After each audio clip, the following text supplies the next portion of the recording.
Dans l'actualité également, la transition militaire au Mali, la junte hassimite est dans l'impasse. Quelles alternatives? Tel était le thème d'une conférence de presse organisée ce 15 février à Paris. Une conférence animée par Ismaël Sako, président du Parti social-démocrate africain. Et il est avec nous pour en parler. Bonsoir monsieur. Bonsoir. Merci d'avoir accepté notre invitation. L'élection présidentielle devait se tenir initialement ce mois-ci au Mali.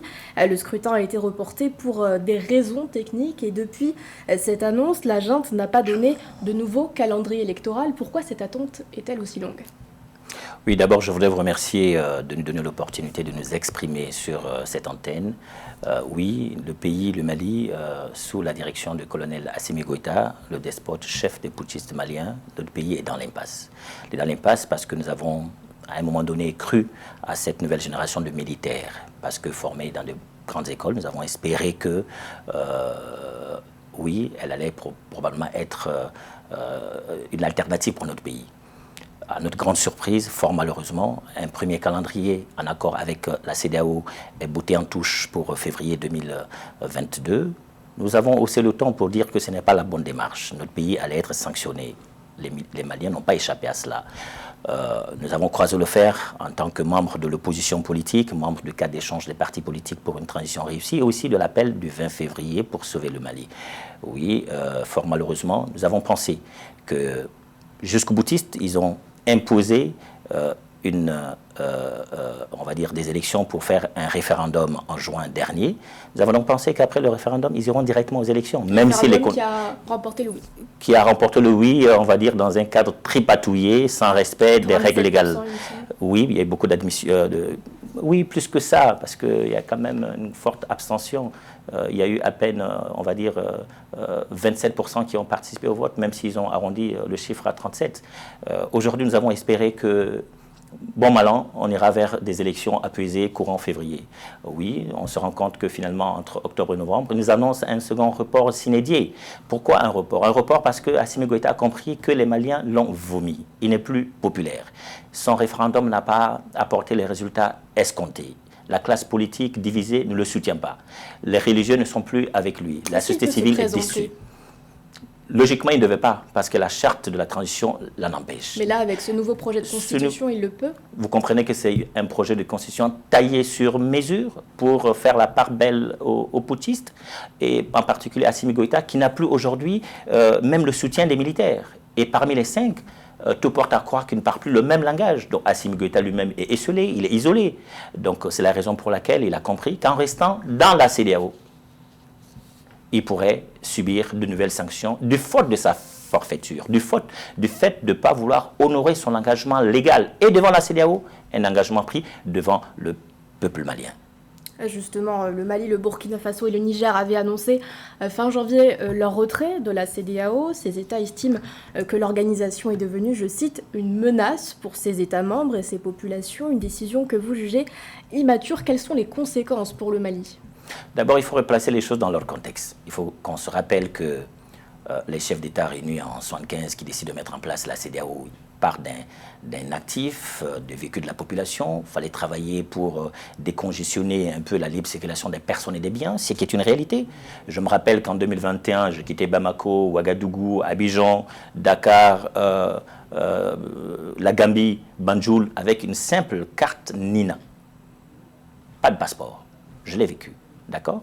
J'ai des amis qui ont quitté Bamako, Ouaga aussi le même circuit, y compris par la route. C'est vrai qu'on n'est pas encore arrivé aux libres circulations au même titre que la France ou l'Europe. Mais il y a des grands efforts. C'est une étape. Ensuite, ils ont travaillé pour tout ce qui est sur le plan économique avec l'UMOA. Il y a de grandes avancées. Et la CEDEAO reste l'une des grandes et meilleures organisations en Afrique, crédible et stable sur le plan économique. Est-ce qu'elle a encore de la crédibilité, la CEDEAO, aujourd'hui en Afrique de l'Ouest? On l'a beaucoup critiquée. Oui, mais on va dire que la CEDEAO a commis l'erreur de cautionner le premier coup d'État contre Ibeka en ne sanctionnant pas directement la junte. Et une fois que la sanction est faite, parce que Assimi Goïta a eu le bénéfice du doute de la CEDEAO, la confiance de la CEDEAO, et Assimi n'a pas respecté ses clauses arrêté avec la CEDEAO et sanctionné, alors Assimi en profite pour jouer à la victime, comme il sait le faire. Et ça a marché, cette victimisation. Et la CEDEAO a reculé, elle n'aurait jamais dû reculer.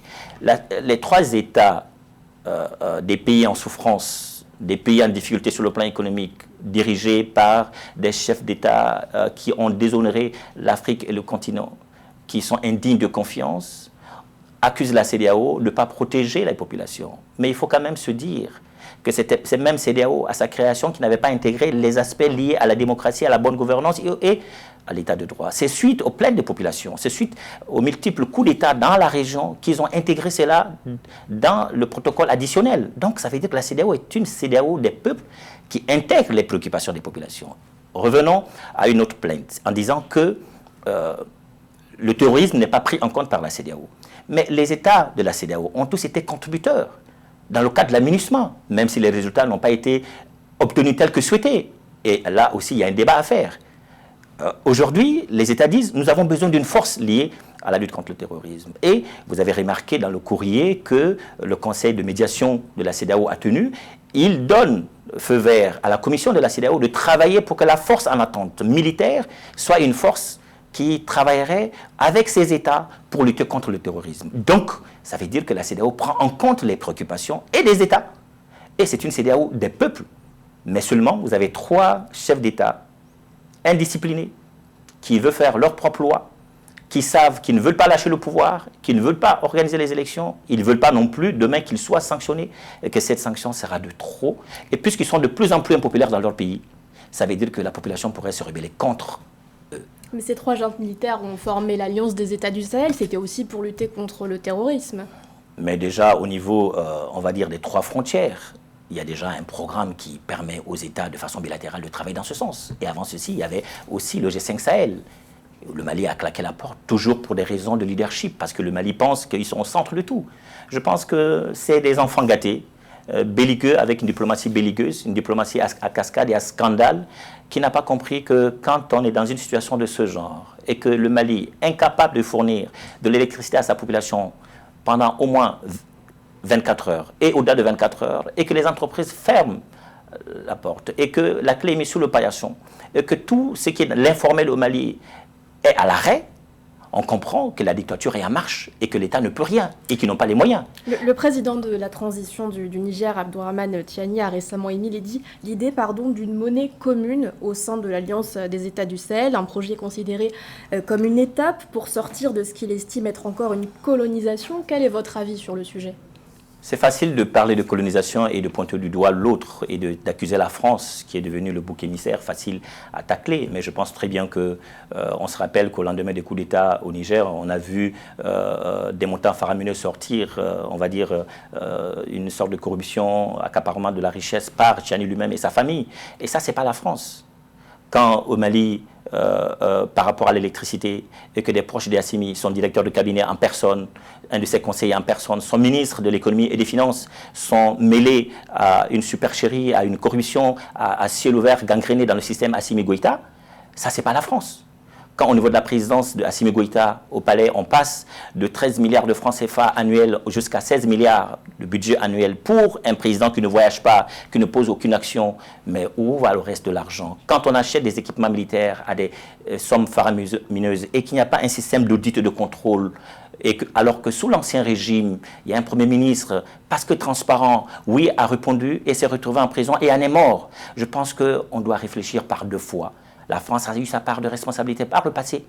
Le colonialisme, beaucoup d'États ont été colonisés, y compris la France, y compris la Chine. Mais aujourd'hui, c'est des États autonomes qui s'imposent. Pourquoi le Mali ne s'imposerait pas de par une culture de mérite, de par sa diaspora intellectuelle, scientifique, de par les élites qui ont chevillé au corps le Mali et qui sont techniquement bons? Pourquoi alors Assimi Goïta fait plus appel au cancre et que préfère laisser le pays dans une situation embourbée et tout simplement mettre le chaos en place et lieu de l'ordre, tripatuer la Constitution et en même temps faire des coups d'État pour imputer à notre Constitution parce que le désordre l'arrange, parce qu'il veut rester au pouvoir. Et toute personne qui ose lever le ton, toute personne qui ose lui dire « Attention, monsieur le chef de l'État du Mali, voilà les engagements que nous avons pris, voilà ce que ça peut nous conduire. Essayons de respecter cela. Tu es envoyé en prison. Nous avons des leaders, que ce soit Rasbat, que ce soit Mahmoud Dicko, menacé, exilé forcé, Ismaël Sako, Omar Mariko et d'autres qui sont en prison. Une dame, Madame Vicher, pour avoir dit attention au Mali, la vie est de plus en plus chère, faites attention. Vous-même, vous êtes en exil aujourd'hui? Je suis en exil depuis 2 ans pour mes prises de position. Je n'ai pas de dossier au pôle économique. Donc je n'ai rien fait si ce n'est de dire à mon pays attention, respectons nos engagements, y compris au niveau de la CEDEAO. Vous parlez de monnaie qu'il faut créer. Ben, la Gambie a sa monnaie, la Mauritanie a sa monnaie, la Guinée a sa monnaie. Mais on voit aujourd'hui créer une monnaie pour ces États. C'est comme si on accepte que c'est des États qui vont rester de façon indéterminée au pouvoir. Ces chefs d'État partiront parce qu'une transition est appelée à se terminer. Ils sont en pleine dictature. Je vais vous dire ici qu'une dictature ne s'arrête pas. Il faut l'arrêter.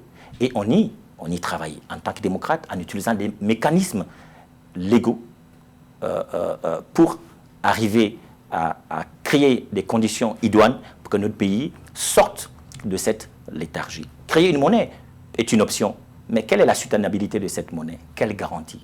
Quelle parité avec l'euro, avec le dollar? Et ce sera la réflexion de la fin. Merci beaucoup Ismaël Sako d'avoir répondu à nos questions. Je rappelle que vous êtes le président du Parti social-démocrate africain. Merci. C'est moi.